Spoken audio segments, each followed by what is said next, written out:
LegalizeFreedom.com. Why are we here? Where do we come from? Where are we going?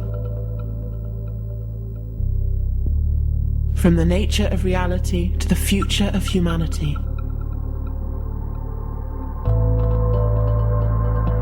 Beyond politics, poverty and war. LegalizeFreedom.com.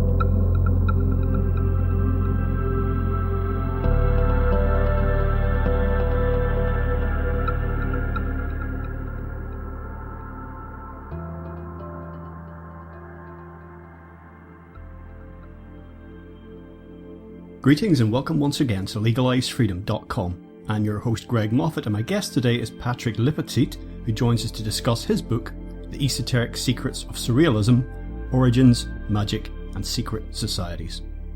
Not merely an artistic or literary movement as many believe, the Surrealists rejected the labels of artist and author bestowed upon them by outsiders, accepting instead the titles of magician, alchemist or witch. Their paintings, poems and other works were created to seek out unexplored regions of the mind and recover lost psychic and magical powers. They used creative expression as the vehicle to attain what André Breton called the supreme point, the point at which all opposites cease to be perceived as contradictions. This supreme point is found at the heart of all esoteric doctrines and enables communication with higher states of being. Drawing on an extensive range of writings by the Surrealists and those in their circle of influence, Lepetit shows how Surrealism employed mythology, Gnostic principles, tarot, voodoo, and alchemy not simply as reference points, but as significant elements of their ongoing investigations into the fundamental nature of consciousness.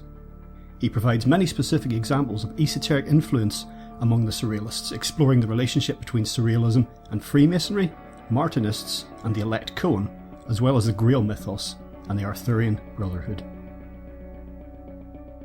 Hello and welcome, Patrick, and thank you so much for joining us today on LegalizeFreedom.com.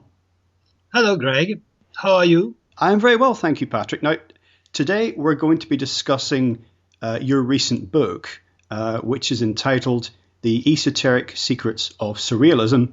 Subtitle is Origins, Magic and Secret Societies. Before we get started, perhaps you could tell listeners a little bit about your background and your interest in Surrealism. I am a former scholar of the École Normale Supérieure in France, which is, sort of your Oxbridge. I'm also, it is mentioned on the back cover of my book, I'm also a member of the Grand Orient de France, which means that I'm a Freemason. And I started being interested in surrealism about 45 years ago when I discovered first Breton's writings, books. And then I got in touch with a number of surviving surrealists. And finally, I got in touch with, recently, with the international network of present surrealists from Canada, Portugal, South America, France, of course. When did the Surrealists as a movement emerge? Because presumably it wasn't just in one place at one time. So perhaps you could tell us how the movement emerged and who some of the key figures were in the early days. Well, I think that the movement emerged in Paris, which was at the time, that's to say the beginning of the 1920s in France, the sort of intellectual capital of the world. But the members of the first group were coming from all over Europe, at least at the beginning. I mean, there were German, such as Maxence, for instance, or there were Romanian, such as Tristan Tzara. The core at the beginning was made up of Frenchmen, for example, Breton, André Breton, Paul Éluard, Philippe Soupeau, Benjamin Perret, to mention the writers, and then about the painters, Yves Tanguy, Maxence, of course, and people like that, you know. That's the most famous name of the early group, which started not in 1924, But in 1919, with the publication of a magazine called Literature, which meant exactly the contrary, actually, which was not literature, which planned not to be literature. I forgot to mention also among the very important names of the first surrealist, Antonin Artaud, of course. How did the popular face of surrealism to the general public who don't know anything about it, if they go into an art shop, or if they visit a gallery, maybe if they go to the gift shop, they can find some items printed with Salvador Dali, and I mean, Yves Tanguy, I suppose, is relatively well known, his work, even if people don't know his name. How did the people who are the popular face of surrealism, if I can call it popular, how do they figure in terms of credibility and contribution to what the surrealist movement was trying to do? Well, surrealism is a perpetual quest for the marvelous, by every mean. Everything was good to just try and find the marvelous in daily life. That's, what is at the core of surrealism. What was and what is still, because there are still surrealists working. As for Dali, I think that, he was a surrealist, undoubtedly, but he was also perverted by the laws of market, let's say. Yes, I think that's what I was getting at. Now, what we're strongly hinting at here is that surrealism was not merely an art or literary movement. It was much more than that, really. That, in fact, that was just part of its modus operandi, as it were. It was something at its core which was much more profound than that. Yes, actually, surrealism is only marginally literary or artistic movement. It's a way of living. Many surrealists, when I talk about surrealists, there are handfuls of surrealists all over the world. There are only small groups everywhere, and small groups changing groups. The group of the 20s is not the same as the group of the 30s, which is not the same as the group of the 50s. And there is a group in New York in the 40s. There is a group in Reims in the 30s in France. There is a group in Paris, of course. There are groups in Belgium. There are groups presently. There are groups in Leeds, in Coimbra, in Portugal, in Amsterdam, in South America. There are groups everywhere, all over the world. And these groups are made up of just handfuls of people. And all of these people are not writers or painters. Some of them are just mere people interested in this way of living. Surrealism is an art of living, Yes, and it's clear that surrealism was concerned with, in many ways, with the mind, also unexplored regions of the mind, perhaps lost powers, that human beings had arcane connections between the microcosm that is mankind and the greater cosmos. And in this way, it feeds upon many of the great esoteric traditions, and reaching right back to alchemy and ultimately Gnosticism from there. Yes, they were interested in every form of esotericism, but as a way of getting to the marvelous, Anyway, some of them managed to. Some of them became operative alchemists, people going to the oven, and trying to make gold. One of them, at least, tried to make gold. They were close to Cancelier, for instance, and they were also very interested in Gnostic ideas. Yes, they were, but for the sense of mystery underlying, I think. Yeah, I think that's an everyday word in English, certainly, that people don't think about. They might go for some dinner and say the dinner was marvelous without really understanding the implication of what they're saying. Yes, the French word is merveilleux. Might try to translate it by wonderful, perhaps, but I don't think it's. That's why I choose marvelous, because I think they were looking for what is behind reality. That's the meaning of surrealism, for another reality behind reality. And every way to get to this reality behind reality was of interest for them.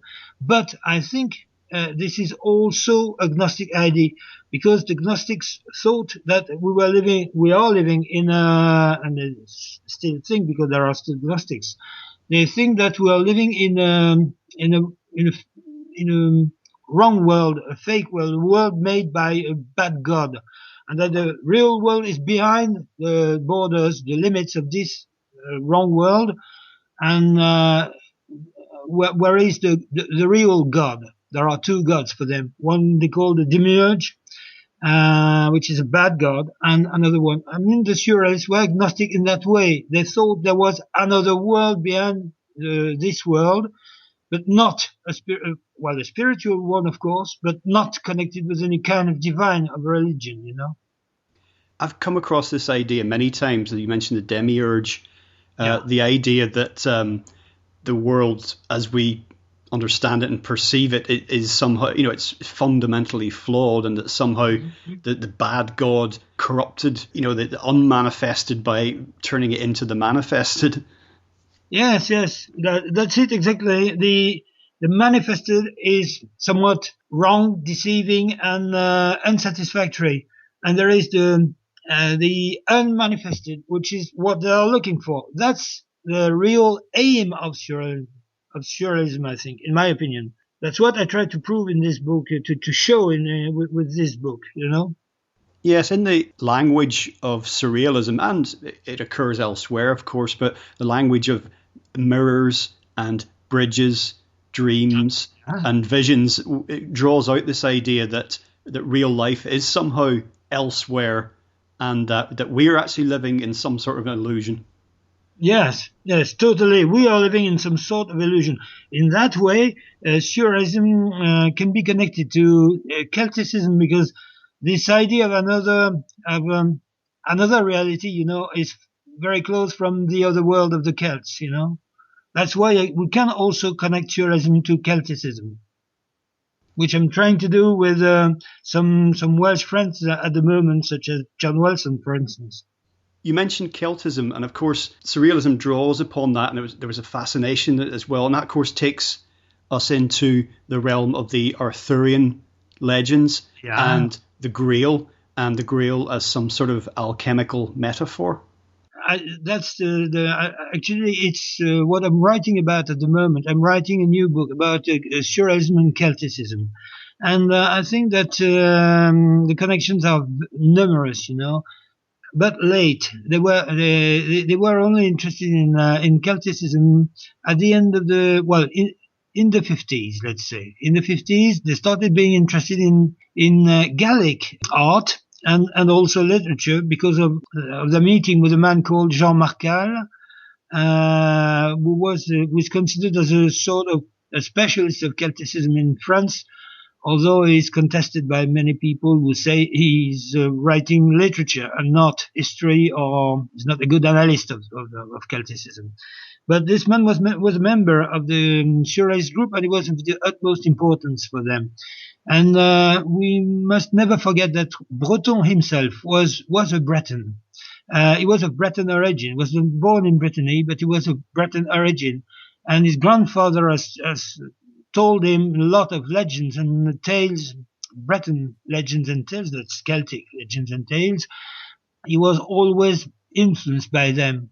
And there are also some, Julien Gracq, for instance, is also deeply interested in Celticism, and we can find traces of this in all his books, and especially in, of course, Au Château d'Argol, and also things like short story, La Presqu'île, Le Roi Cophetua, short stories, and of course his play Le Roi Pêcheur, which is an allusion to Arthurian myth, indeed. And we must also mention, of course, Leonora Carrington, who was of Celtic origin and who remained faithful to his Celtic origins till the end, just 2 or 3 years ago in Mexico. Now, one of the interesting aspects about surrealism, and indeed other art forms, is that sometimes people consider them and don't appreciate the different levels upon which they work. For example, in surrealist art, we have to consider the importance of symbolism. And in the literature or the writings, we have to consider the words as more than simply words. But in both the symbols and the use of language, we get into the realms of what's effectively magic. Because, of course, symbols and words in certain forms are cornerstones of magic. And that was an important part of surrealism as well, I think. Yes, of course. But you must never forget that, as Annie Lebrun told it, words make love. And that's the title of one of her books, And the surrealists, the members of the surrealist group, have always tried to make this idea live and be it was very important for them. But when you break the limits of reason, the limits of positivism, then you reach magics. Yes, of course. And that's what they did. In many instances and in many ways, surrealism was antithetical to clericalism, religion, but it was quite a complex relationship. But equally, as we've been talking about these esoteric traditions, there was also a complex relationship with atheism as well. So perhaps you could say something about surrealism in that sort of complex soup, but that spectrum that goes from religion through to atheism. I just received about 2 days ago a book by a French surrealist working at the moment and a former member of the Paris group, who is called Guy Girard. His book is called Attain, atheist, and it's a poem, and so we must say, and we must admit, that the surrealists have always, and all of them, been against religion. Maybe to the exception of Dali at the end of his life, but all of them have been against every form of religion. And they were, the point to know if they were atheists or not is far more complex. They were atheists. They didn't believe in any kind of revealed God, but all of them believed in the sacred. Yes, and I think that's very important. And in this sense, they were tapping into and upholding ideas in other traditions that in the modern world, religion had somehow become a cipher for forgotten knowledge, that religion had simply bastardized the sacred. It was a watered down remnant of something that people had forgotten. Yes, and in a way, it was part of what Guenon called tradition, with a capital T. Rene Guenon is a key figure, He is a key figure of thought at the end of the 19th century, beginning of the 20th century. He is a key figure of the esoteric circles in Paris at the moment, at that part of the 19th and 20th century. And Rene Guenon, he wrote about what he called tradition, but he gave to tradition, he thought that tradition was connected with the idea of God. The surrealists thought that Guénon's thought was very important, but without the idea of God. And, René Guénon, a man who wrote The Christ of the Modern World, or also The Symbolism of the Cross, things like that, the Esotericism of Plenty. This man was an important thinker for them. Queneau, for instance, remained all his life interested in Guénon's thought. Artaud as well.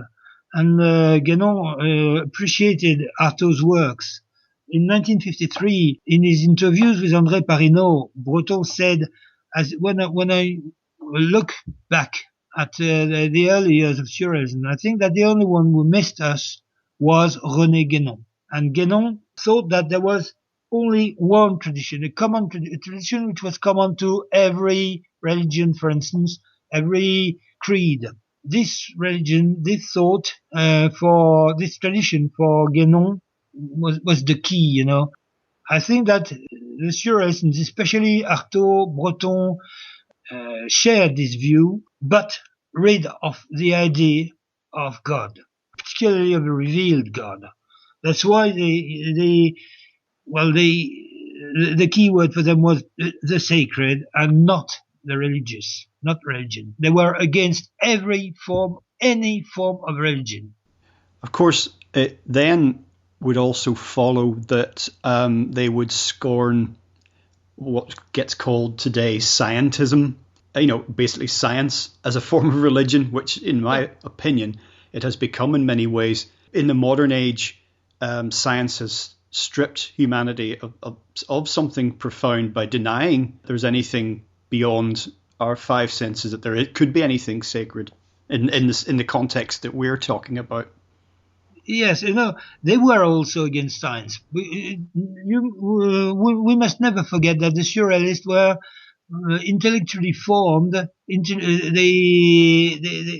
grew up at the end of the 19th century, and beginning of the 20th century. That's just before World War I, which is for me the end of the 19th century, which was the time of positivism, a religion of science.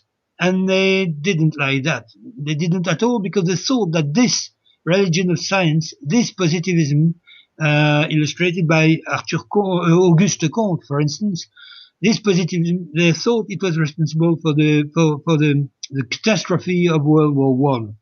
And they were survivors of World War I, And till the end, they were hostile to science, which was for them a new kind of religion. Even after the war, they wrote something against physicists. There was a leaflet against physicists at the end of the war, because they thought that physicists had just produced another massive destruction weapon, which was the atomic bomb. And so they said that it was necessary to destroy laboratories. They were against science.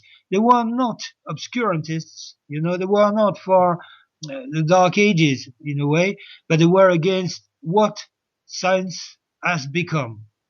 Yes, basically they were articulating the idea that the remnants of the sacred that are left in religion, the symbolic, the token remnants, have got some nugget of truth, and that science offers us a way to look at the world, the universe, reality, ourselves, that has some kernels of truth. It's a way of learning something, but so each of them, it's a partial picture, and that there's a synthesis here that if we can move towards it, that's got the ultimate kind of veritas, as it were. Yes, well, I agree with you when you say that they thought there were nuggets or pieces of truth in the religious, or even in what science proposes us. But they thought also that under religious or even scientist guise, these remnants of truth, yes, were meaningless, and they were looking for a new meaning. That's why they wanted to create a new myth. That was their purpose at the end. After World War II, the purpose of surrealism was, and is still, to create a new myth for the 20th century, and now for the 21st century, because that's the idea of what we call the great transparent, les grands transparents, which appears in 1943 in the Periodicals to a third manifesto by Breton. This is what the aim which was set for the movement at the end of after the end of World War II, a new myth. They wanted to create a new myth, and they still want to create a new. We still want to create a new myth. You've mentioned both world wars actually, but those had a profound effect on surrealism, I think. Well, World War One. The surrealism was created after World War One, and we must never forget that it was created by survivors. World War II was also very, very important for surrealism, because I think that it started before the war, of course, but after World War II, surrealism is no longer a French movement, no longer a European movement, but it is a movement which has spread all over the world. I mean, the importance of surrealism, of World War II for surrealism, can also be measured when you see what happened with what is called abstract expressionism. People like Pollock, Gottlieb, Basiotz, Gorky were deeply influenced by the surrealists in exile in Paris, Masson, for instance, or Breton himself. And so after World War II, Paris is no longer the center of surrealism. In other words, Breton can die. The movement has grown international without any center, interconnected, like sort of internet, like sort of web, Surrealism is like the web, interconnection of several groups all over the world. Now, and it was already like that after World War II. In the book, you allude somewhat to some of the things that these artists would endure in order to produce their art. Sort of deprivation of various kinds. I think it's easy for outsiders to look at a lot of surrealist art and wonder about the role of some of the cliched things in bohemian communities like drugs or alcohol or other substance. To what extent did anything like that play a role? Well, you mean drugs, alcohol, and so on? Yes. I mean, you must never forget what Rimbaud had said, in the letter, dans la lettre du voyant. Rimbaud had told that he wanted to come to dérèglement de tous les sens. They tried to do it. And there were also, again, and I repeat again, the members of the first surrealist group were all of them survivors. I mean, Masson had been left for dead in a trench. Suppot nearly died. Ernst was in a German trench in front of Bousquet, who was hanged and remained maimed, injured, till the end of his life. And all of the surrealists of the first groups had been through the war, nearly all of them. And nearly all of them, on one side or the other, nearly all of them had been wounded, hurt, deeply hurt. For instance, when Breton writes Le discours sur le peu de réalité, we must never forget that he was a doctor in a psychiatric asylum for people coming back from the front during World War I. And those people didn't even believe that the world they lived in was reality. They believed they were sort of insane because of the war, shocked at least. After World War I, these young people, they were 20, 22, something like that after World War I. They wanted to live, they wanted to try everything, they wanted to live as all generation, like, for instance, later will do people from the B generation, they wanted to experience everything they could. And so, well, of course, they tried drugs and they tried alcohol and free sex and so on, but that's not essential for surrealism. It's except for some people at the margin of surrealism itself, very important people, the members of what is called le grand jeu. I mean, René Daumal and Roger Gilbert Lecomte, because they experienced drugs till death, both of them, and they produced wonderful things. I think of Mount Analogous of René Daumal, for instance, which is an exceptional book. One interesting aspect of this for me is that the surrealists, of course, their art was seen, their works were published, and they were written about by others, critics and various others. But most of the time, it seems to me, the process behind the art and the effects of it were obscured. I mean, they were there for all to see and experience, but that they weren't. Often that was not the case. Yes, but they were like Celtic heroes. On Saman, on what is Halloween now, the Celtic hero used to go in the underworld, in the other world, and bring back treasures and things like that. And that's what the surrealists did. They went to the other world, that's to say the unconscious, and they brought back from the unconscious treasures. Those treasures may be of artistic interest, of literary interest, sometimes, not always. Now, these findings, things they brought back from the other world, the underworld, if you prefer, are in museums, but that was not their purpose. Not at all. Not at the beginning. Well, I mean, that's what art galleries and owners and literary critics have done with what they did, but it was not their purpose at the beginning. They wanted to explore the other side of the soul, of the mind.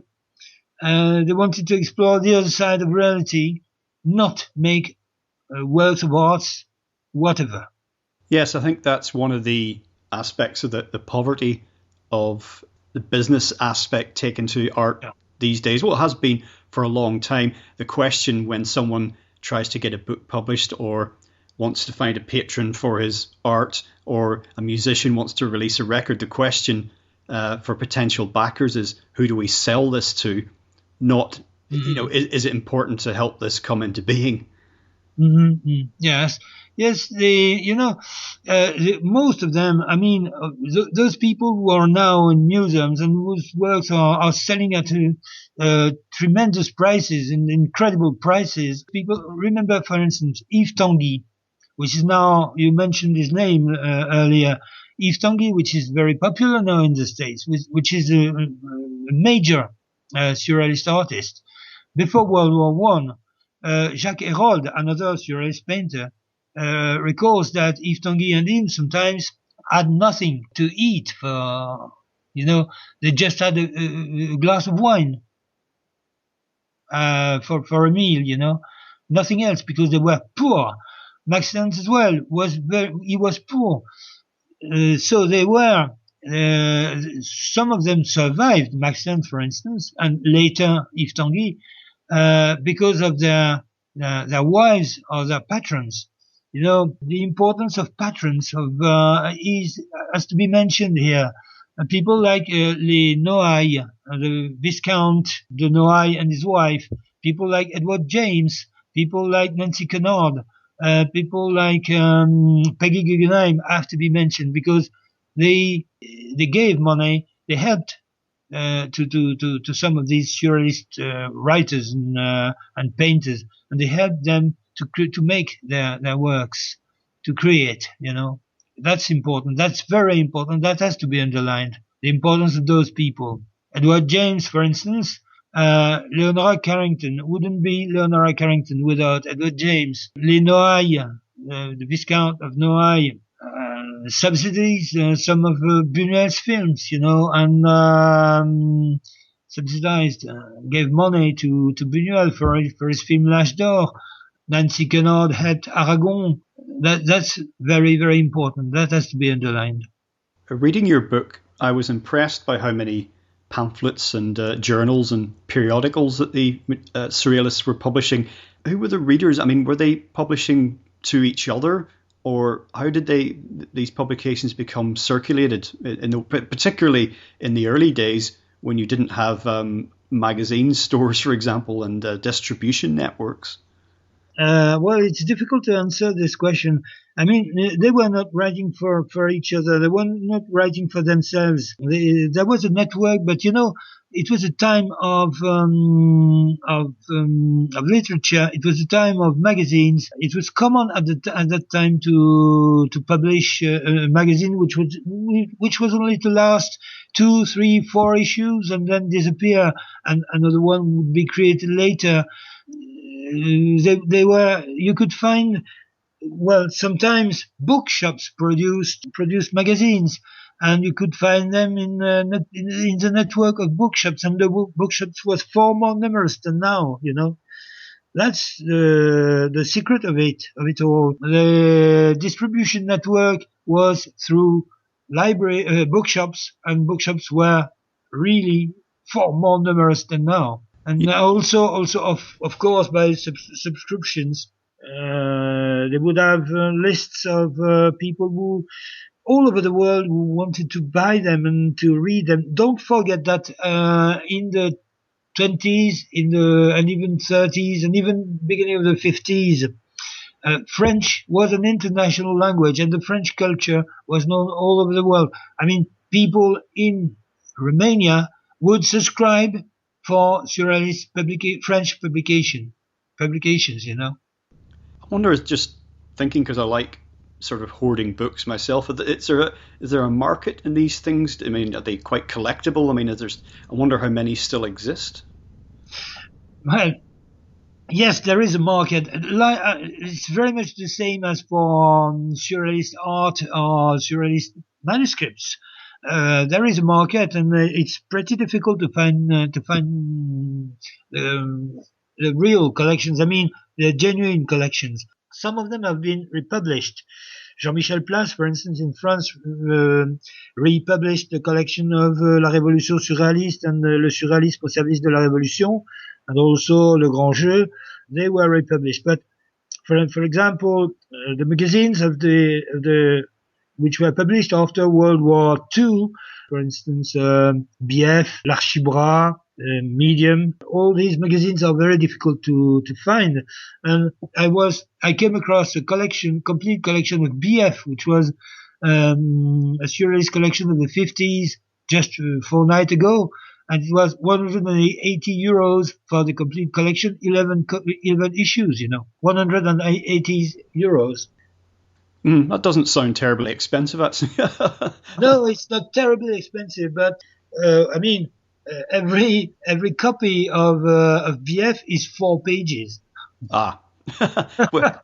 So 180 euros for 44 pages.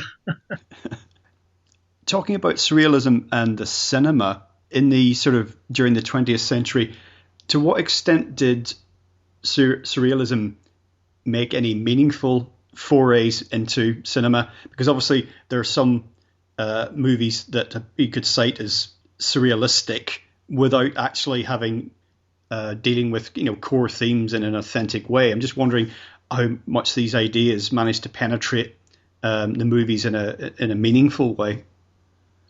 Well, I think that there are not many real genuine surrealist filmmakers, except maybe Germaine Dulac, which is Germaine Dulac, or La Coquille et le Clergyman, or people like, of course, Buñuel. Buñuel is the genuine surrealist filmmaker.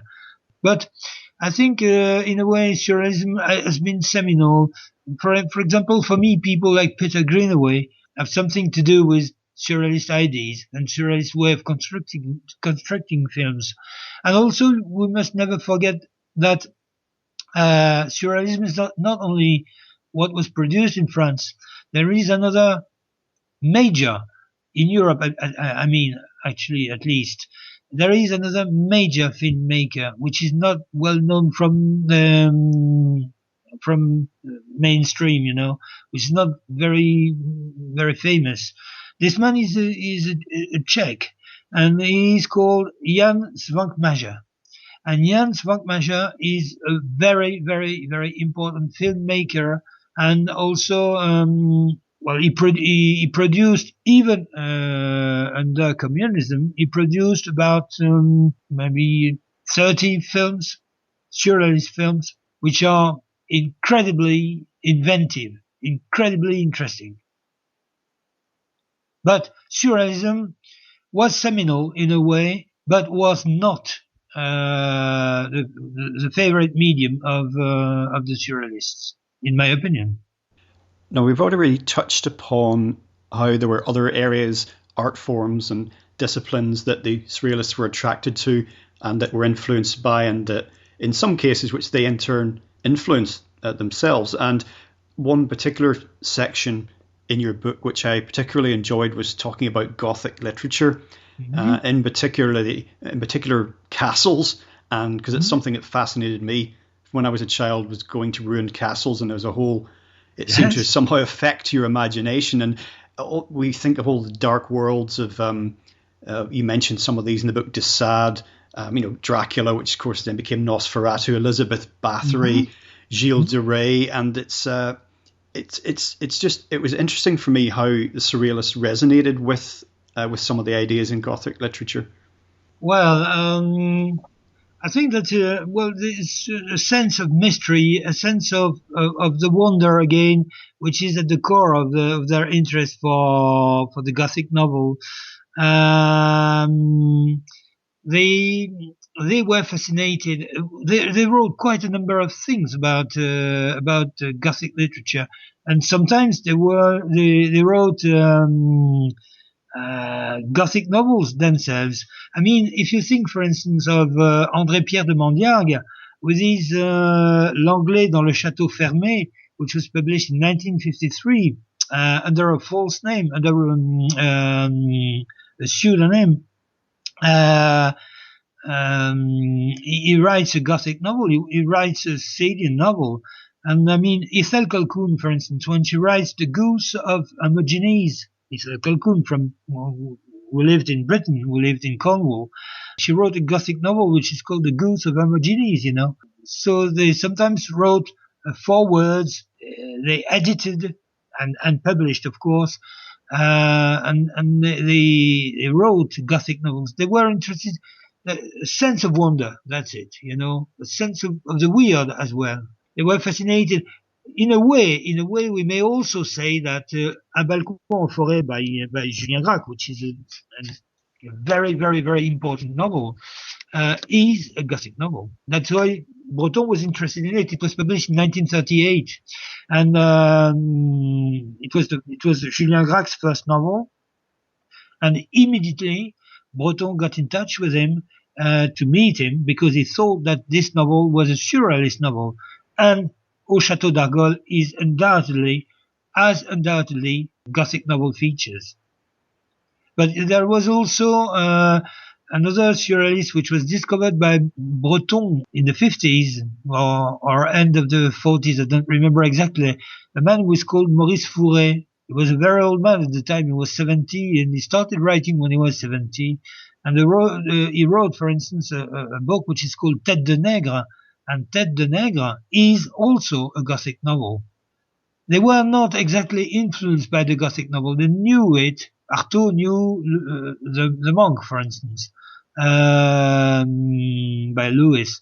They knew Gothic novels. They had read Gothic novels. They had read Beckford. They had read Rees. They had read those writers. But they had been impressed by the sense of wonder, the sense of mystery, the fantastic aspect of this. But we must never confuse in surrealist art fantastic art and the weird, which is the weird is what is of some interest for the surrealist, not fantastic. As we begin to bring things to a close today, Patrick, I think that it's interesting, certainly to me anyway, considering surrealism in the context of the links between the material and non-material, and what science, for all its flaws, is beginning to tell us today, which is beginning to ironically reinforce some of the ideas that are inherent to some of these esoteric traditions. Yes, I agree with you. And I think that in a way, the surrealists were interested in thinkers, in people like Ouspensky, for instance, whose theories at the time, I mean, Ouspensky was one of Gurdjieff's disciples, and his theories were seemed quite strange, quite weird at the time when they were published in the 40s.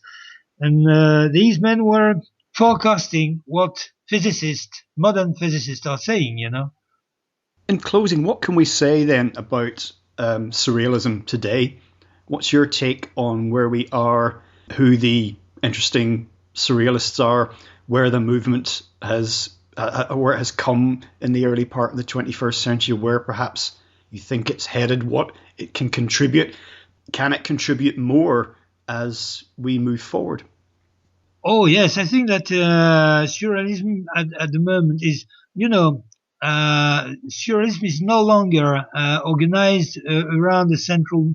Till his death in 1966, Breton was more or less the center of the movement. I mean, Breton's writings were read and interpreted by surrealists all over the world.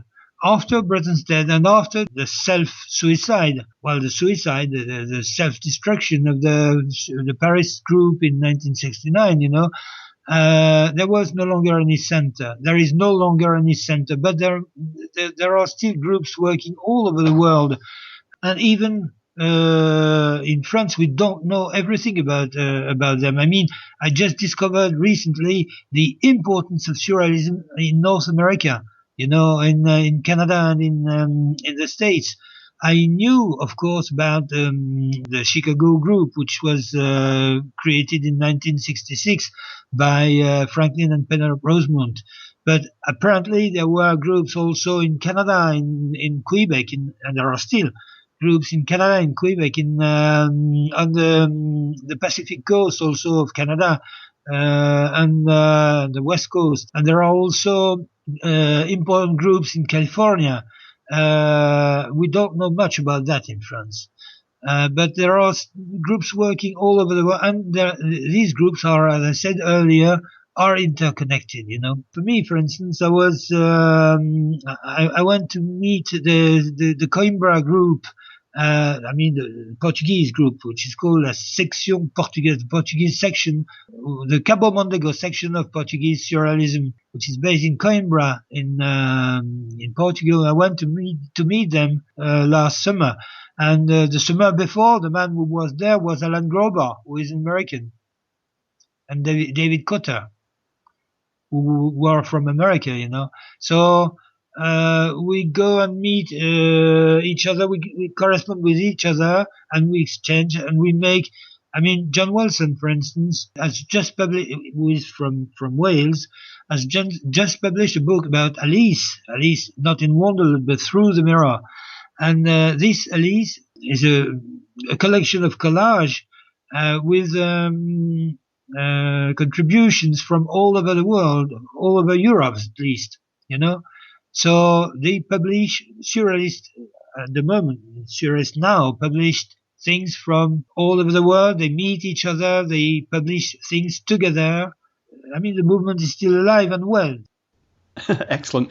Well, today, Patrick, we've been talking, as I mentioned at the top of the hour, your new book, which is called The Esoteric Secrets of Surrealism, Origins, Magic and Secret Societies. Perhaps before we go, you'd like to tell listeners about where they can find out more about your work. Perhaps you've got a website, and I don't know if there's any particular resources online for surrealism that if people were interested, they could perhaps visit.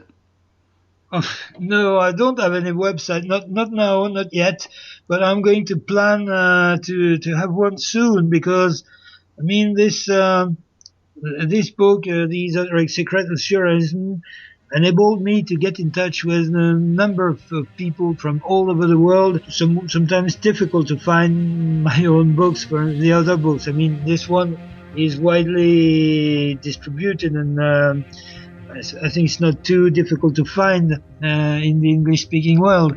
But even in France, even my book, the French version of my book, is difficult to find in France. And the other books are also very difficult because they are published by small publishers connected with surrealism. And I think you may find some things if you go on Amazon, but not much. I'm not a public man, Well, I guess if someone wants to correspond with you, they can contact your publisher. Oh yes, of course, and with pleasure. So that's another matter. That's another question. Yes, I would eagerly answer any letter or any question. Wonderful. Well, Patrick, thank you so much for spending time with us today on LegalizeFreedom.com. Okay, bye. Thank you, Greg. Bye. Well folks, that's it for another week. As ever, thank you so much for listening. If you enjoyed the show, please check out the website, that's legalizefreedom.com, legalize-freedom.com, where you'll find an archive of programmes offering alternative views on a wide range of topics including world affairs, politics and economics, science and technology, religion and spirituality, conspiracy and alternative history. You can also browse and buy a range of books and DVDs from our guests, and if you're feeling generous, make a donation to help keep the site up and running. Until next time, I'm Greg Moffat, and you've been listening to legalizefreedom.com.